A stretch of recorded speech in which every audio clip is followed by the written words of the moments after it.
నిజంగా చెప్తున్నా కదా! చనిపోయే లాస్ట్ మొమెంట్‌ల బాడీ దగ్గరికి ఒక షాడో వస్తది. అంటే నమ్ముతారా? ఈ రియల్ ఇన్సిడెంట్ నా ఫాలోవర్ నాకు పంపిండు. మీతో కూడా ఏమైనా రియల్ ఇన్సిడెంట్స్ జరిగితే నాకు డీఎం చేయండి. నెక్స్ట్ పార్ట్స్‌లో మీది కూడా అప్‌లోడ్ చేస్తా. మరి ఇంకెందుకు లేట్ స్టార్ట్ చేసామా? రాహుల్ వాళ్ళ తాతకి చాలా హెల్త్ ప్రాబ్లమ్స్ ఉంటుండే. మొత్తం ఆయన బెడ్ మీద ఉంటుండే. అంటే ఈవెన్ నడవడానికి కూడా రాకపోతుండే. సో రాహులే ఆయనని మొత్తం చూసుకుంటుండే.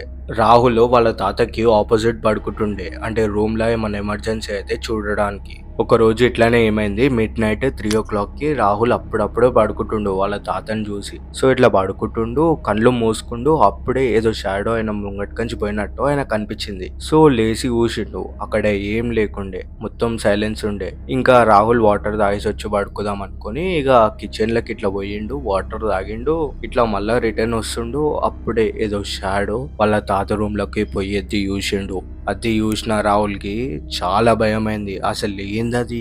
ఎవ్వరది? అని భయంలా మెల్లగా వెళ్ళి ఆ రూమ్‌లోకి తొంగి చూస్తే వాళ్ళ తాత మీదికి చూసుకుంటా ఎవరినో మొక్కుతున్నారు. అది చూసిన రాహుల్‌కి ఫ్యూజులు అవుట్ అయిపోయినాయి. చాలా భయంలా వాళ్ళ తాతని పిలిచి, "తాత ఏమైంది? ఏమన్నా జరిగిందా?" అని అడిగిండు. అయితే వాళ్ళ తాత ఏమన్నాడు, "వెళ్ళి కొన్ని వాటర్ తేవా, నేను వాటర్ తాగుతా." సో రాహుల్ వెళ్ళి వాటర్ తాగిపిచ్చిండు వాళ్ళ తాతకి. ఇట్లా తాగుతుండు. వాళ్ళ తాత బ్రీతింగ్ ఆగిపోయింది. అప్పుడే చనిపోయిండాయన.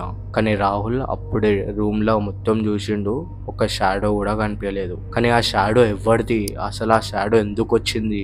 సో గైస్, ఇది స్టోరీ. ఇంకా హారర్ స్టోరీస్ కోసం మన ఫ్యామిలీలో జాయిన్ కండి, ఫాలో కొట్టి. సో నెక్స్ట్ స్టోరీలో కలుసుకుందాం. అప్పటి వరకు పీస్.